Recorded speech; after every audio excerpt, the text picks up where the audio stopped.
everyone and welcome to this new video. Today I want to share with you a practice session I had a couple of months ago. This content was originally available on my Patreon, but as some of you may know, I decided to make all of my videos accessible for free on YouTube from now on. In this practice session, I challenged myself to recreate a very pretty shape that I saw on Instagram. It wasn't self-tied, but I knew that I could recreate something similar.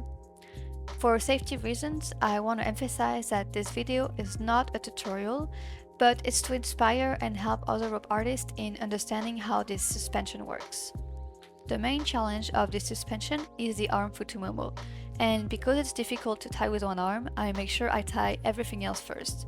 For my thigh, I did a total of 4 wraps to make it more comfortable.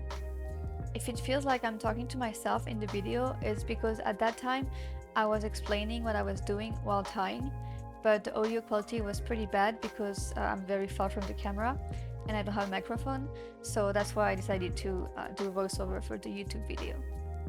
After preparing the ropes I need and putting my leg up, the only thing left to do is tying my arm in a Futomomo. I start by doing a single column tie on my wrist, and then the process is the same as a leg Futomomo. This is a risky tie for many obvious reasons, but if you are experienced enough to attempt it, please make sure that you have a qualified spotter with you. Here, I haven't locked my upline yet, but I do a first test to see how low I want my arm to be tied compared to the leg tie. Then I lock the upline, adjust the ropes a bit, and I'm ready for a first spin.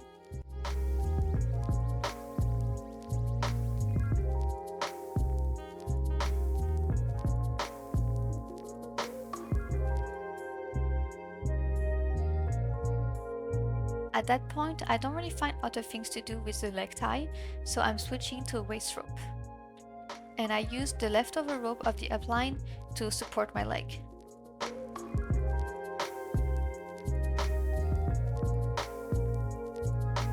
I give it a little spin and I try to find some interesting and comfortable poses that I can do in the tie.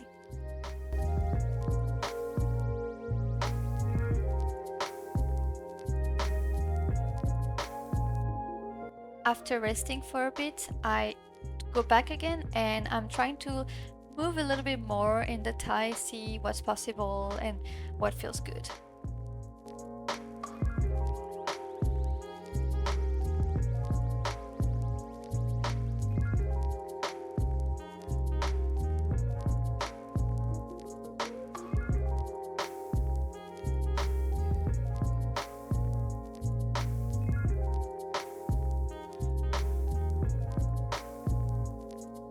After I'm done, I simply come back to the floor and untie everything. I don't stay too long in this kind of ties because it's always risky for the arm and I don't want to risk any injuries. I hope you enjoyed this video and that it gave you some more ideas of what a self-suspender can do. If you have any questions about the tie, the suspension, you can ask me in the comments or you can directly ask me on Instagram. Bye, see you next time.